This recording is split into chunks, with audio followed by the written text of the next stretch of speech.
Good morning, everyone online. We're going to go ahead and get started. Welcome to our November DAP. I have a bunch of announcements that I would like to start with. So first online, we have John Schitterer here.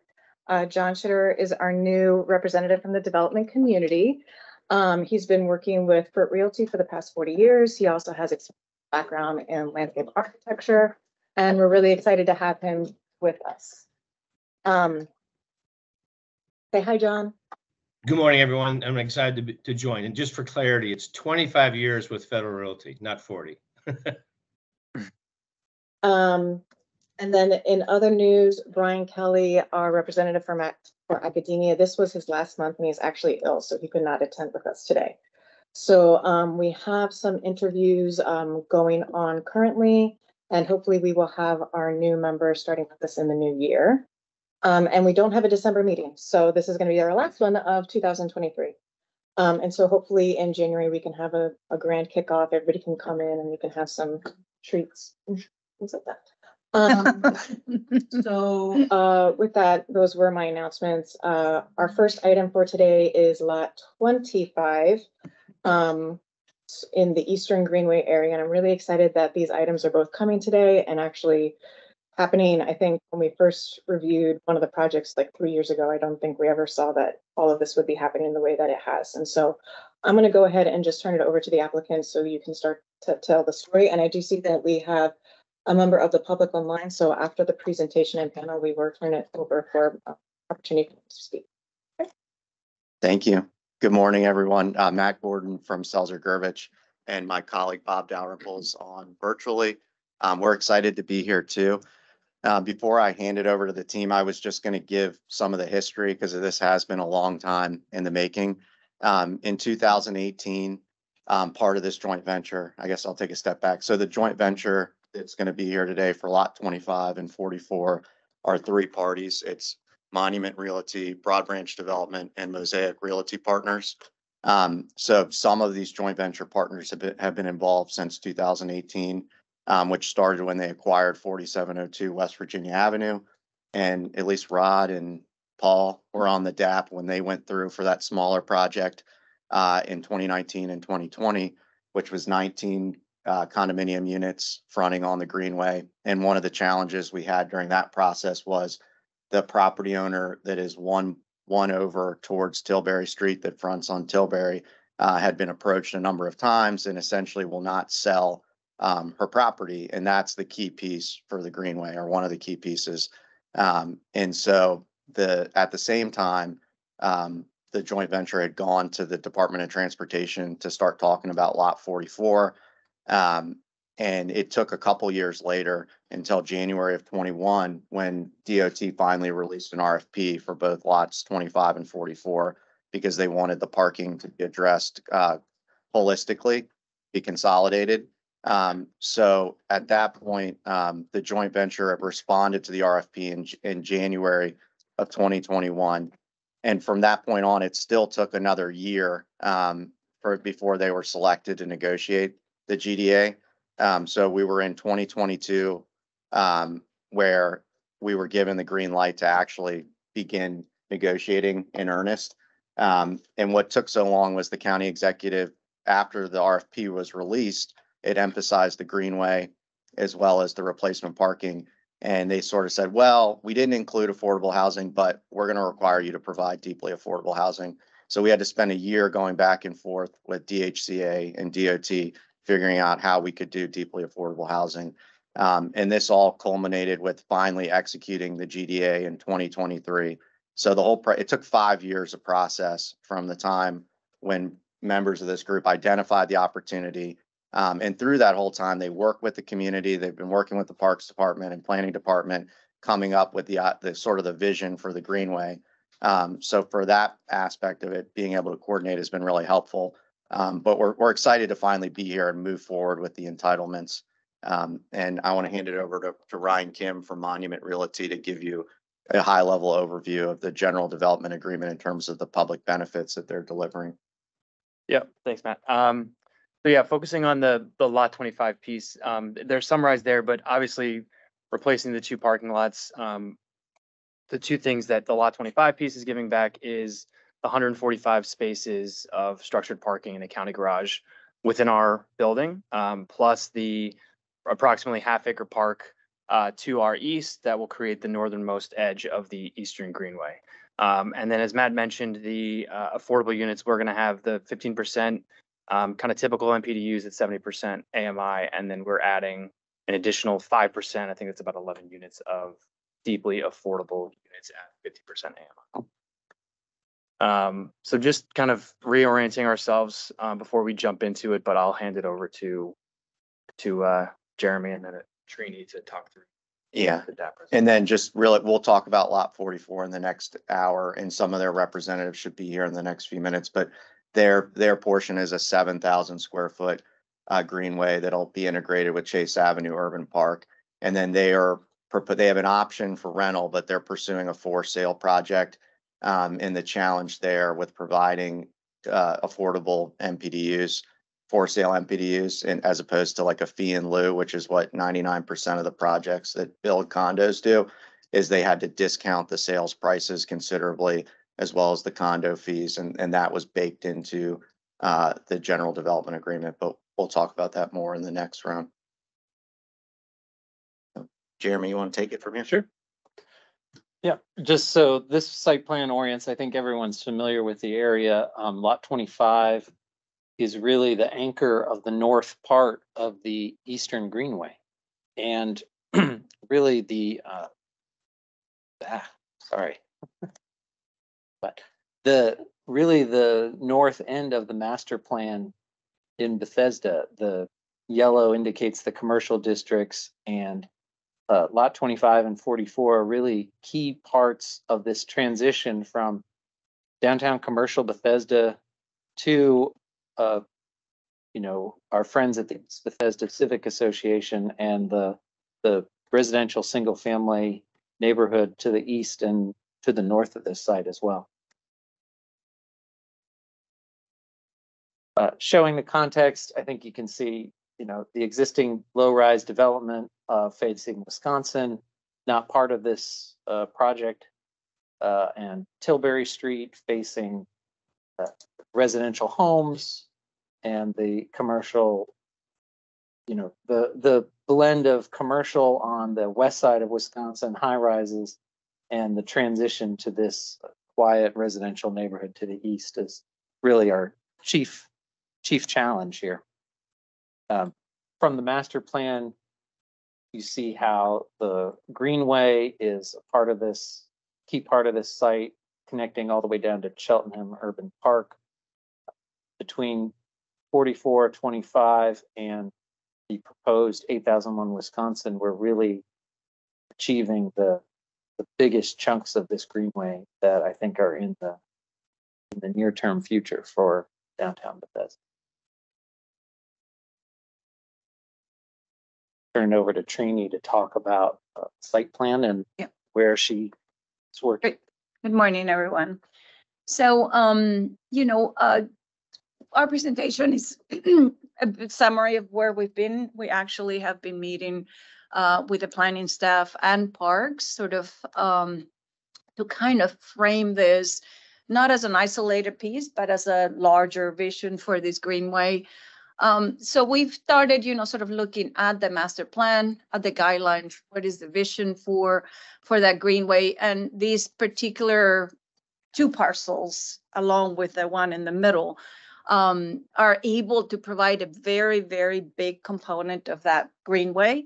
And so the big goal has been what is the vision for it? How do we make it feel like it's unified, it's continuous? So these diagrams kind of show you how that was part of that framework. Next, I think, it was really intended to be a gathering space.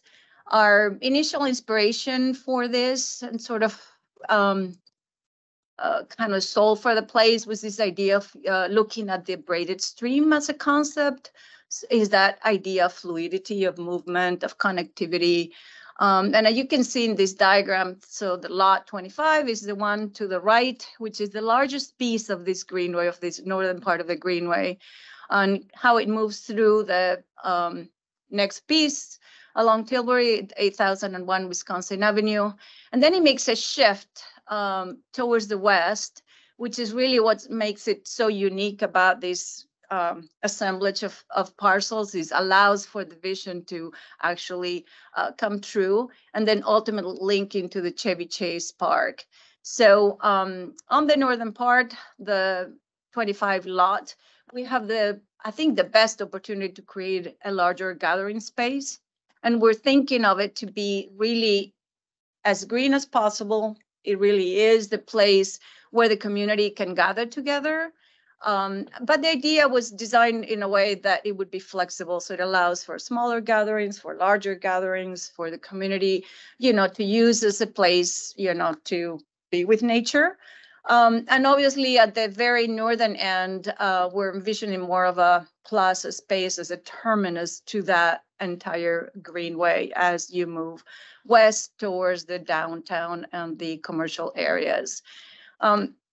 So our goal, as you can see, is the main idea was this sort of central spine, which is the larger sort of blue line that would be, more of a shared trail or promenade that would be used, by people ages. But then along that, there would be sort of nodes of places, to meet and gather. Next. So these are sort of some precedent images. I mean, we're thinking that this is a great opportunity to have a larger green where people can just throw a frisbee, come gather. Maybe it's a movie on the green. Smaller places for people to sit, either through picnic tables or some movable chairs. And obviously the main idea is sort of that central spine, which will allow, people and different modes of transportation to sort of use it. It's definitely not a bike trail. It is really intended to be more of a share use promenade. I think, so this is kind of like our first take at it. It's really not a full design, but it's this idea of sort of how can we maximize the green, allow for then a layer planting that would provide, more connection with nature, places that provide shade.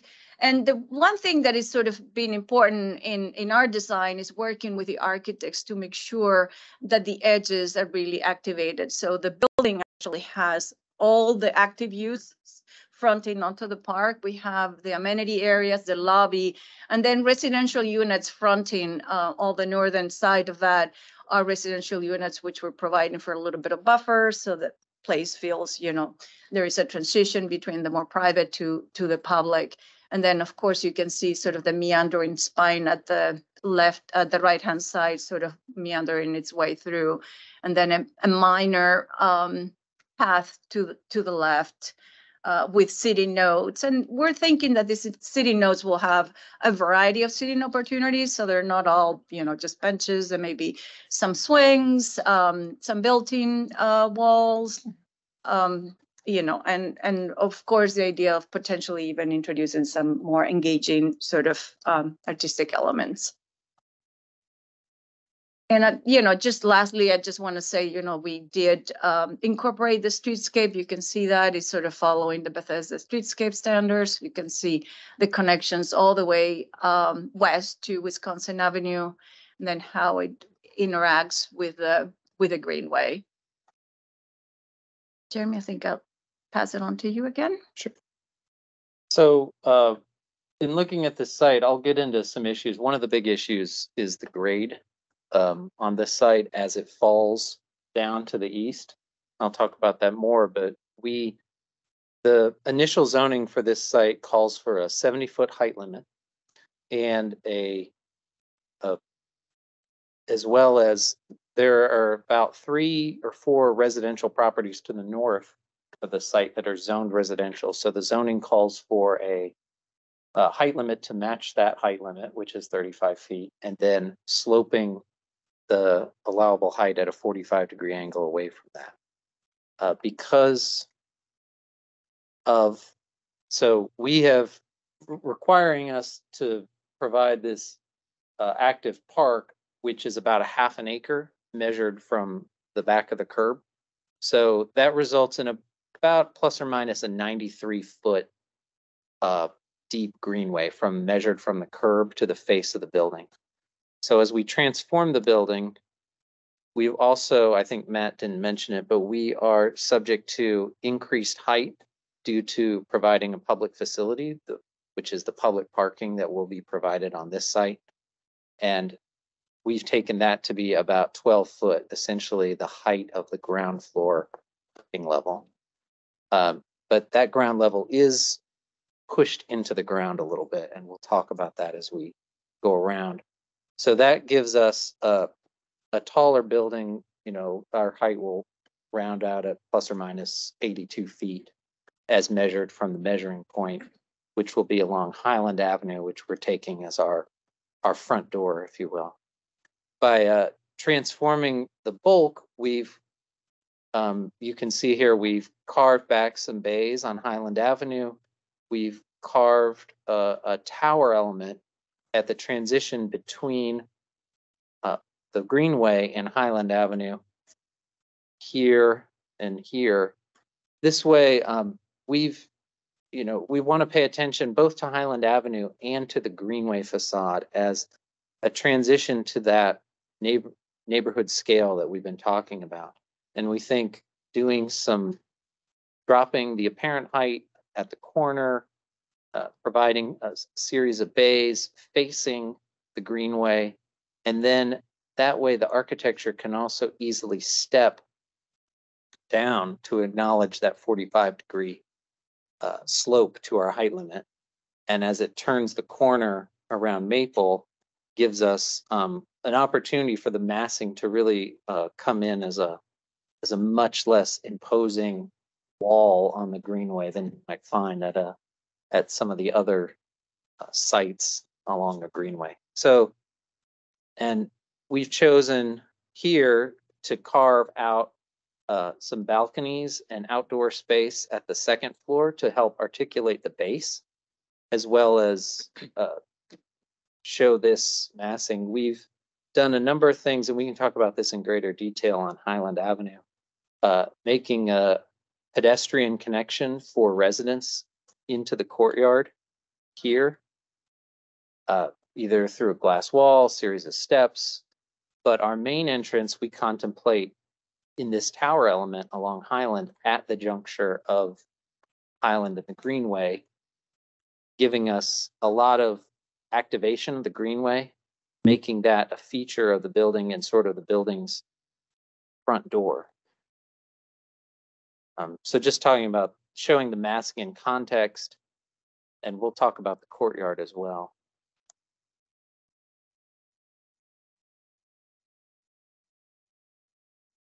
So I want to talk about this and then talk about the courtyard a little more. We've developed, so this is really our dimension plan. So you see ghosted in gray, the old curb lines. The new streetscape standards are shown here with a parking row provided along Highland that's required, a loading entrance here on Maple, and the public parking garage entrance here on Maple as well to the north. The Greenway parcel will be 93 feet from curb to face of building. So this note is really showing the 14,926 square feet that would be allocated from this lot to the Greenway. The half-acre measurement is to also include the area from the property line or former property line to the back of curb. So that's how we get up to the half. Showing our setbacks, showing our courtyard, pedestrian connection. Through here, we acknowledge the comments from the staff report, and I think that's a great topic for us to talk about here. We've been working on the design and haven't made a full commitment, I think, to what that can be yet. So we're happy to talk about that here with the group. East-west section through the courtyard. I know this differs from what we showed to the staff last month in October when we met with them. I think I want to go back to the 3D and talk about that. And I can bring up some sun studies in a little while. But what we studied was, we had talked before about reducing the height of this element on Highland Avenue at one point and sort of making it a bridge, and doing this pedestrian connection. I think, in talking with staff, it seemed like that wasn't really doing the job, I think, of making a connection or bringing light into. I think acknowledging that there was some glass walls between the street and the courtyard and the height of the courtyard. It seemed, not a totally satisfying connection. And when we looked at this, we thought, well, how can we get a better courtyard? Because we thought the geometry of the site, it's a little bit narrow, it's a little bit tall for a courtyard. And so how can we improve the proportions? And we found that opening up the courtyard to the west really allowed for better light to come in. Afternoon sunlight is able to enter the courtyard from the west, even with a building to the west in place, if or when that would come. And it gave us, I think, some comfort level with the interim condition of, if the parcels facing Wisconsin are not developed, it gives us a massing and a look to the building that would, I think, be satisfying from Wisconsin, versus our kind of old courtyard used a single loaded corridor facing the courtyard. So the back wall and the alley here would essentially be a blank or unactivated wall. We could provide some glazing, but it would be limited. And we thought opening up the courtyard to the west really helped us, helped our own project with its quality of courtyard and quality of feel of space, and any sort of interim condition for future development. Scroll through the rest of the presentation. And this is the ground floor. I think I talked about grading. So when you look at the west condition, the height here is about 6 to 8 feet above the grading on Tilbury Street. So as the grade falls, we have this first floor of parking. It's actually with Maple being a little bit lower than Highland Avenue and providing a ramp right at the entry just to get down a few feet below Maple, we're really ending up with, say, 5 to 6 feet of this garage exposed in this corner. And I think the staff acknowledged this in our conversation, and we wanted to talk about the streetscape here.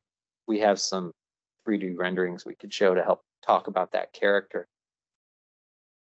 And as we went east, as the grade fell, we had the stair connection up into the courtyard, sort of a plinth to the building, and then providing the main entrance down at the corner here, we activated the entire street frontage here on Highland with a 2-story lobby space. And that space turns the corner onto the greenway, really making this a building that has a public face to the greenway that we liked. And then, of course, ground floor units at the greenway, turning the corner around to Maple and the residential side of the street. An amenity space and 2-story lobby connects the courtyard in that double height space and allows a pedestrian connection from the street to the courtyard.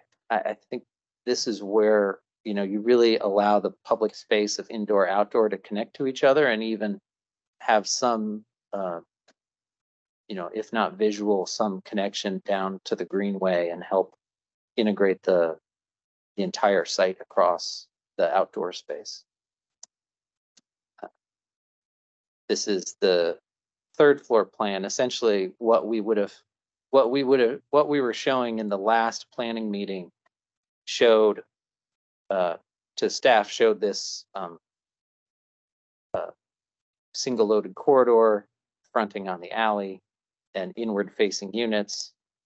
And then as we go up, we open up the courtyard after a two-story facade on the west and open up the courtyard to the west, getting more natural light in and providing just a more generous proportionate courtyard. The 50-foot width is a little bit tight, but we think with the extra length, it's actually quite nice. And then as you notice, the building stepping back facing Maple. We showed some precedents here just to talk about some of the commercial district adjacent buildings nearby, the 8300 Wisconsin with the Harris Teeter on the ground floor, the proposed 8001 Wisconsin immediately to our south that I think the DAP saw about a year ago, and some other developments nearby. And then we showed these precedent images. We're still working with the owner on the architectural imagery here and developing that. But what we've really heard from the community is some contextual relationship. And so how we would like to do that is through the colors, the textures of brick and other materials. You see a lot of earth tone homes, beiges in the neighborhood. And so bringing that kind of color and texture, I think, to the facade will be how we best blend in with the surrounding neighborhood. And they've had a positive reaction.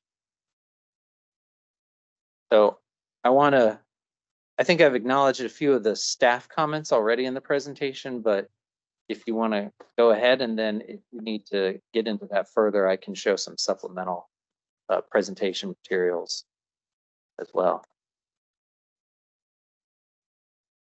Your building is set offset 10 feet to the west.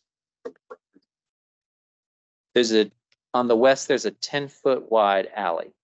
I mean, it's a paper alley at this point because it's basically built over by the TD Bank, and it is used, I think, on the north end by the liquor store right now. But there's a 10-foot alley separating it from any future development. I think that Is the alley private property or is it public right of way? Public. It's a right of way. Yes. But what's shown on your plan, there is a 10.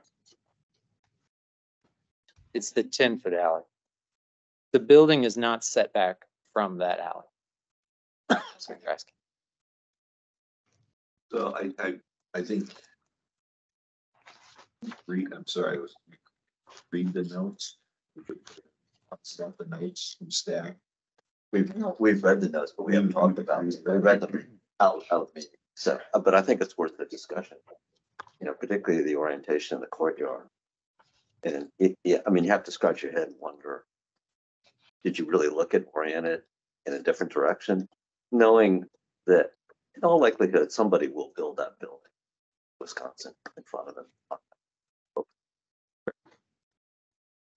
Yeah, I mean, if you're suggesting that your side is going to be a blank, their side could be the same, right? And then they're going to be a 90-foot building. Yeah. So. Well, we did a little bit of thinking about their site, to be honest. This form, you know, if they're going to do a residential building, the narrowness of that site, they would probably not build a blank wall. They would probably build something equivalent to an I-shape or C-shaped building and either have that C open to Wisconsin or open to the back. So we took the liberty of kind of thinking about that massing and interjected into these sun studies. This is a 10 a.m. view, so obviously the morning sun is going to be coming from this direction and won't, you know, see much light. The other issue with the south-facing courtyard is in order to not reduce the huge hit, take a huge hit on density, this bar has to become a double-loaded corridor.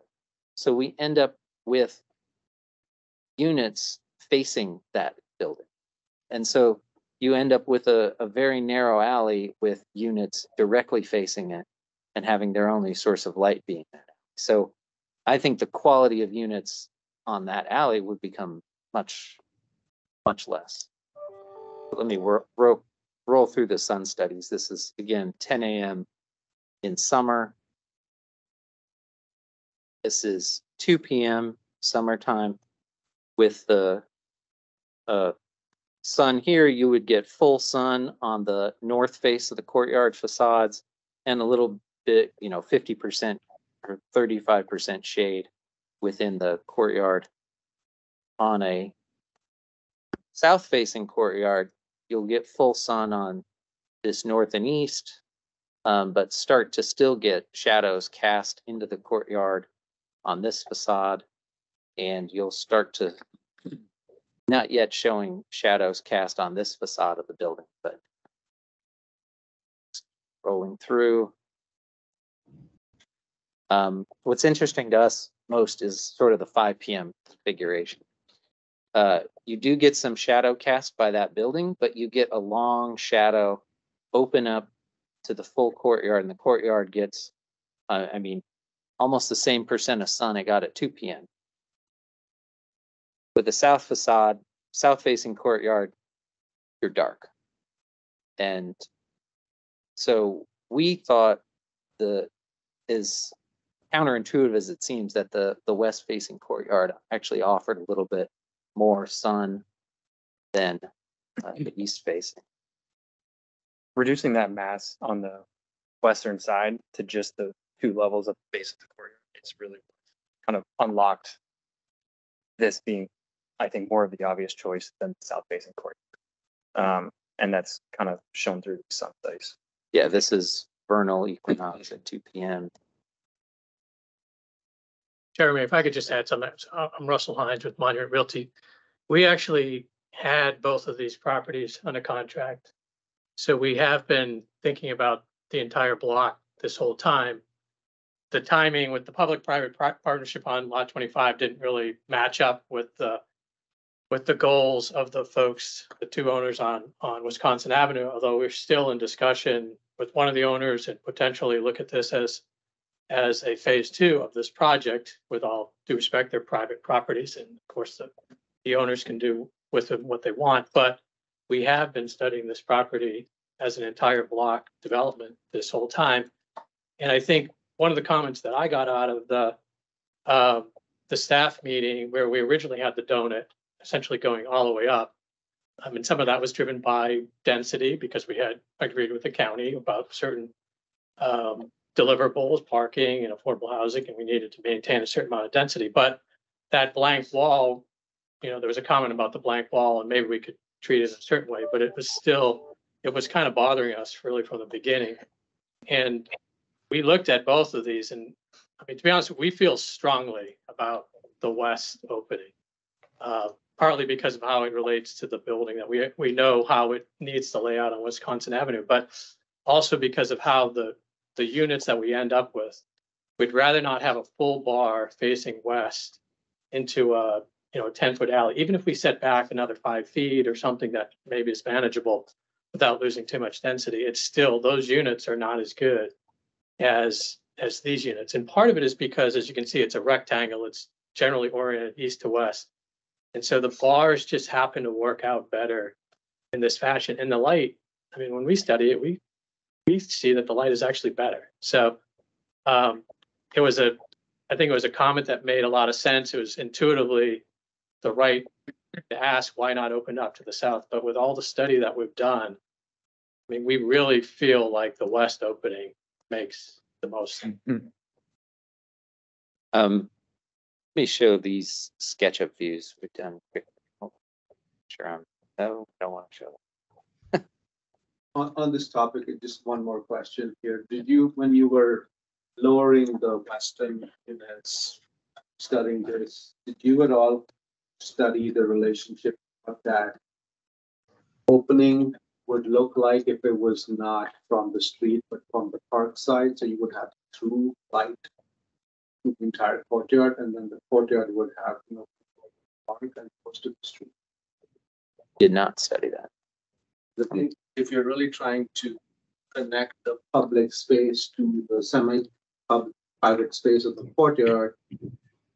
That entry from the street is nice. It's not really getting you to a public street. You get to the street and then you have to get to the park. And there's a disconnect there, but I was just wondering what that would do. And then the western light would flow through the entire courtyard because you would have a portal at the other end of it. I'm just curious if you studied that. We didn't study that, but that's an interesting thought for sure. Something I want to make sure I understand about the courtyard. The entrance to the courtyard, talking about from Maple Avenue, is that for the general public? Yeah, well, no, right.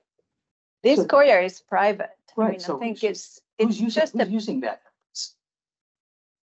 yeah, it would It's for the residents. for the residents, But yeah. the residents, they're in the building already. They Right. live there. So this is for residents who are Yeah, coming think- from Bethesda generally and decide to go directly to the courtyard and use themselves there in some manner, rather than going to their apartment. Right, I think it's more of a visual connection and a convenient physical connection, but it is more visual because, I mean, it would have to be access control. You're right, you know. So do you have any kind of, I mean, it is with the elevation of the courtyard is at least several feet above Maple Avenue, right? So Highland, but yes. Highland, I'm Yeah. sorry, yeah, but do you have some view or section there to show how would you even see it? Yeah, you had one section, one of the page 20. If you put a pedestrian down there on Highland, you can't see the courtyard. So I just don't get what the point is. We had done some architectural studies to make more of a bridge, make that more of a bridge architecturally and have it be an opening. We were thinking about Bethesda Row and the 2-story arch and the through connection. And as we talked with staff and as we talked about opening the western courtyard, yes, it's become a little bit less important of a connection. Or it becomes a porch instead of a stair. Instead of having that. Out. Gonna have a place to sit. I think it's a nice feature. See why you need that. There's garage, right? So that's really big set. It's a convenience courtyard. There are other buildings in Bethesda that have a similar kind of feature. Now, I can see an advantage. I have some events going on in the courtyard that are not necessarily for residents. It's once or twice a year where people from the neighborhood are invited. You have an amenity area also up to the courtyard as well. So that would be a nice feature, but I think primary purpose for those steps is the activation of the streetlights. Interesting to see articulate that street level, since we have a little bit of a 6-7 feet of garage, right? Yeah. I guess the problem could be if no one's using those steps, that's where, as John Torty would always say, dead cats and candy wrappers go. Because nobody's using it, nobody's cleaning it out. Cats are being adopted. We've talked about that too, and I think we're still working through that detailing and even considering, bringing the facade to that and making that an inside space. I think the idea of actually visually connecting the park and that courtyard might be something very nice. Yeah. Yeah, I'm intrigued. I'm intrigued about suggestion. Is it adjacent to the lobby space? Yeah.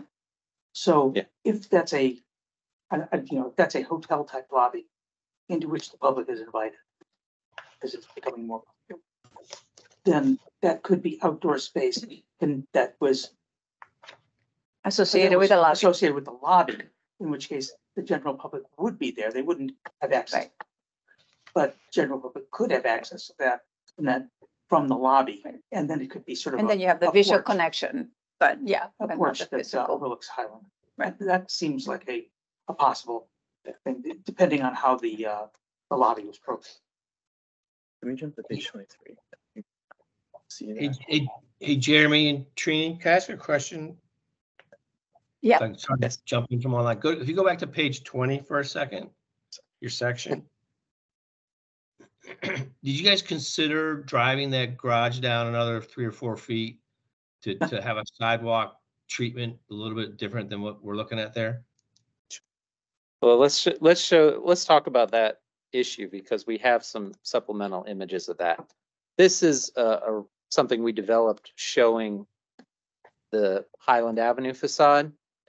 Again, at this corner, it's probably 5 feet or so or less of a exposed facade there. So we would have living space close by. I think the wall below would be articulated to provide some interest. We'd be able to get some plantings where the facade steps back. And this is I'll zoom right in and show, working on the steps and how to integrate those into the streetscape. Yeah, Jeremy, we would then- be able to put a little bit of planting even in front. Yeah. Of those areas, yeah. Yeah, I mean, the streetscape is tight there, especially because there's parking that's required to be provided on this side of Highland. But I wanted to show these images to show that we are thinking about this. This is the east side of the facade. This is where we have a 2-story amenity space, and this would be glass and, have a visual connection indoors. So at least on Highland, the only place where you acknowledge the parking garage is that 5-6 foot height out of the ground here. North of Right. the stair. West. West of the, yeah, Harvey. West, towards Wisconsin. okay, Yes. yeah, back here. Section though shows that part, it's a terrace. It's where that elevation right there shows the parking garage at the same plane as the elevation. So I think that the section, if you look at the section, go back to the section. And you see there, you have that little bump out of the garage that's in front of the elevation. So you can't really have a planter there. You can't, I guess that's sort of the weird relationship to the street I'm trying to figure out. Well, this is right at the stairs, and we were giving up the parking. What about on the other side? So, On the other side, on Maple, yes, you would, but you also have, it's the same, that, and then railing and porch and people and. right, and we have a little bit of space for green. It's small, but. Yeah, the streetscape, So 3 feet. 3 feet. yeah, Yeah, Yeah, it's just may- a hedge. It's just a hedge. Yeah. But it would soften that, that edge and then the balconies would be sort of propped up a little. Well, I think, Yeah. this rendering, I think begins to show or give a better understanding of what it is. I would love to see what's going to happen on the other side, and not only the little length of the parking garage, but also the single story of the base. Why isn't it a 3-story base, for instance, in this section, rather than, this 2-story piece above a projecting 1-story piece on Maple? You want to go Look back at to the the- section? look at the Because I think section. that's, Right there. You have the little piece of the garage, and then you have a single story coming up. Rather than, showing sort of a substantial base, or even a 3-story piece that might have a little better relationship to the houses on the other side. I I don't know what that's gonna look like in the mass. It just, right now, if that was just projected out as in a perspective, it probably would not look great. So I'm sure there's gonna be some articulation and figuring out how to make those work so that it looks like it's a 3-story elevation. But that would be one question I have here. The other thing, Yeah. and I'm sorry if I'm, Okay, can we just make sure we have 15 minutes left? There are DAP members that had other comments before we do more staff comments. Are we cool? I think we're good. You said there was a public member on the. Yeah, we'll let the. the other thing that I just wanted to suggest is it would be very good to see, even in the massing, the 3 elevations facing this park together and to see how they work going, at least in massing. I understand that, there might be styles, there might be some different materials, but that you're trying to be sympathetic to the neighborhood. I get that. But it would be nice to see, and I think one place that I would suggest you might be able to see something different here is you have a picture of your of the middle building as one of the adjacent buildings. Yeah. Maybe should, yeah, there. As you can see on the northern corner, you have a tower, which would make me believe that it'd be a really nice little gateway right there if you had actually a tower on the other side, so that you have, sort of this gateway coming through there rather than on your side on the lot 25, it's recessed downward. And I think if you could see all these 3 elevations together, maybe it begins to talk a little bit more about the urban design rather than just, the specific building and the specific corner, but you can see what that corner had the relationship across the street. So I would just, I think this elevation, which I think we've already reviewed, it's very nice for many different reasons. But it might be something that might, I guess, give you an idea for that southern corner. Yeah, I think if I had the massing all 3 here, I would say drawing that in elevation would be a little bit of a lie because they're not in the same plane. So the 8001 has a 70-foot greenway. On lot 25, we have a 93-foot greenway. And then the taller facade on lot 44 is going to be 140 feet from the curb.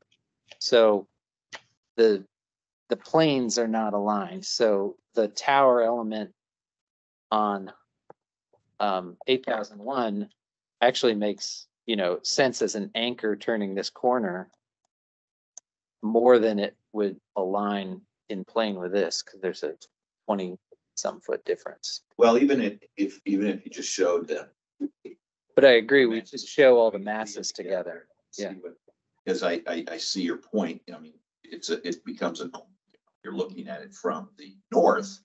That's kind of a nice little tower element kind of on the corner that you'll see. Yeah. So it might just inform you a little bit. We do have 10 minutes left, Rod. Yeah, just one comment on the landscaping. Are you the landscape architect for 8101 as well? All right, because obviously what we don't see in the diagram is how they're all being knitted together, other than arrows pointing at each other. Yeah. Yes, so they have the same design team on all 3 blocks. Okay. I think it would be helpful for also for the board to see that since you've already got to the diagrammatic level. It would be good to see the whole thing. The board's going to want to see. I think the community will want to see how we're all fit. Right. Yeah, and then just to reinforce this comment about this entrance into the courtyard, I'm really intrigued by having it off the Greenway instead of off Highland Avenue. I mean, just this giving it much more strength to the design. It just seems to be a little residual, just being off of Highland Avenue to me. And I guess after I've seen your studies about trying to reorient the courtyard, recognizing that double loaded corridor and looking into the alley, I buying into this suggestion that the arrangement seems to be right. But again, I'm intrigued by the concept of the entrance into the courtyard being off instead of private. It's also nice to have the units facing the courtyard. I mean, the park, the greenway. Hey, Jeremy, can you go to sheet 22 for a second? I think it speaks to what Rogers is talking about. 22. And I have one comment, actually two comments before I want to hear more about what Rod suggested. 2/3 of the building footprint really need to be paid attention to, right? The greenway and the lobby obviously is going to have great frontages, but 2/3 of the building perimeter is pretty insensitive, at least from that site plan's perspective. And I get that it's conceptual. That would be comment number one. We talked a little bit about that relative to the grades. And then comment number two, with your core and your elevators tucked 140 feet off your front door, when I'm trekking in there with my bags from Trader Joe's, I go all the way through that lobby and I get in a corridor or those double loaded elevators. How does that work? I would suggest moving to those elevators way forward in your building core and have one at the back for your loading and then put the two up in the front of the lobby. Just seems like that's a really arduous task for. You've identified a big design problem we've had a lot of work done on internally about that. Those are double-sided elevators at least, so you would enter from the purple side really. Right. But it was trying to say we have about 230 units on the site right now. We like to see, plus or minus one elevator per 80 units. So it's a building that demands 3 elevators. We wanted to make sure we had an elevator adjacent to the loading area for move-ins. And then we studied putting 2 elevators more closer to Highland. It would result in basically that third elevator being orphaned and probably people not using it and putting a lot more elevator traffic burden on the 2 front elevators. So the desire was to have the elevator banks unified as one elevator bank. And then the other thing we tried to do was make sure that the building, we have this situation where we didn't want people in the lower left-hand corner to have to walk around as far. So for internal circulation, the decision was made not to have any person's unit too far from the elevator. In this shape, I can understand why that work, in my view, that works all day long, Jeremy. Having two cores, one single for the loading and 2 for the residents. And you're always going to have a certain travel distance within the building that's going to be uncomfortable for some. So you solve for 50% of it, and that's the unfortunate result. And the other thing too, let's comment then on that. If you were to move those 2 elevators, then you could make the connection. Go back to page 22, please. You could then make the connection to the greenway. Otherwise, if you don't move the elevators, you're not making the connection to the greenway, because if I'm a developer, I'm not going to go through my townhouses and eliminate the townhouses. Right? If I put the 2 elevators, I could create a gap that would allow access from the greenway into the courtyard.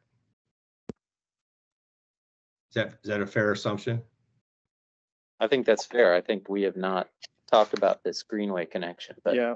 I think it would demand a rethinking of the elevator core.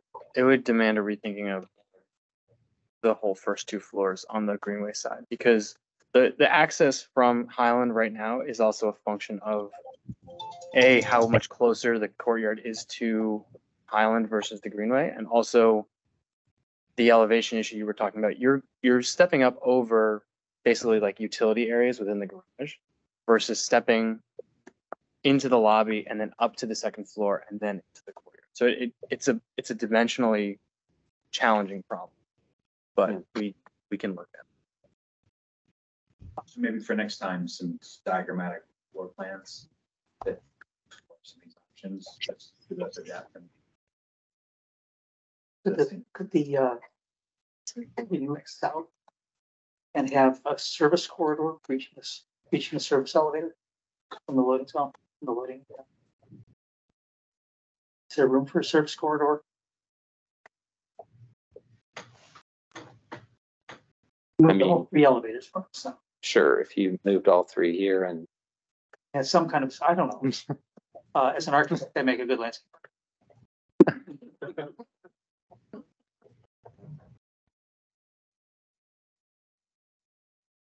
Are you all proposing any artwork? no, right now. Not this minute, but I think, You did mention it.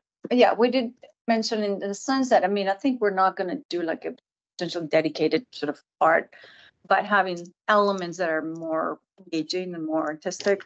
I mean, there'll be a budget, and we'll have to kind of work with parks as to where to put those dollars towards. And so we're trying to get there. Yeah. I realize you're not going to bid, not this month. There is a lot to be talked about in regard to what you're calling, sometimes you call it the greenway, sometimes you call it a park, and its relationship to the urban park to the south, which is actually smaller than the parcel here, and the character of all that open space is fairly undetermined at this point. But I suggest that trying to program it is just a mistake. I think it's landscape crochet, the way it's being seen, the way it's master plan. I don't think there's sufficient, if that were on Wisconsin Avenue, it'd be one thing. But since it's on the east side of all those buildings, I just don't see enough activity to make it other than a passive, passive park. So Jim, I agree with you, but I think, we actually analyze what's around. And, the one thing that really is lacking here, it's a green space, like an open lawn that people could go. And it was the one element that was like immediately clear. Passive park. Passive, it is. Landscape crochet. Absolutely, no. And that is what we're seeing. We're not seeing it as an active, programmed, no. It's really mostly passive in places where people can sit and you're going to walk it. So that is going to be the most, use component of that is the promenade aspect of it. You can go up and down, which, through green, and we're seeing it as really a place where nature and the community comes together. Who maintains these greenway spaces? What a great question. Nobody. Well, these, So the northern, these two are both going to become actual park. Yeah. The commission parkland, the Yes. 8,001 strip in between is going to remain privately owned. Privately So owned. This will be actually commission parkland. Yeah. Yeah, this yeah. is- We do have a goal to have this northern end an anchor space. Yeah. As- But, exactly. Yes. Well, But not necessarily, programmed like the Bethesda spaces, because I think, this may be a little bit more passive in nature with the residents. I mean, I think it'll be important to hear what the neighbors want. If that were the case, then an opening from courtyard to park makes even more sense. Makes a lot of activity. Yeah. Or perceived. You're activating the park, not activating the park. Right. Yeah. Exactly. But we are not trying to program it at this stage. What we did do is work with Parks and they came up with a conceptual study. Yeah. So these 3 blocks are all consistent with the vision. We know that we have to work with them at site plan to program. We'll talk. So we are rounding out on our time. I do know we have some community members online, but because we're short, if you don't mind sending any comments in writing to me, and I will include those in the minutes for this item. I just want to get a feel for where the panel is today. It sounds like there's some work to be done on looking where that entrance should more properly be, bringing back some diagrammatic floor plans. That sound good? Okay. So thank you so much. And I Question about sure. is this, I can't remember, is this the sketch preliminary and site in one. This is just sketch. We have a community meeting on Monday. We're gonna file, hoping to file the sketch plan before the end of the year. That's all. Thank you very much. We will take a break quickly before we have item 2. Why not? Thanks. Thank you, everybody. Thank you.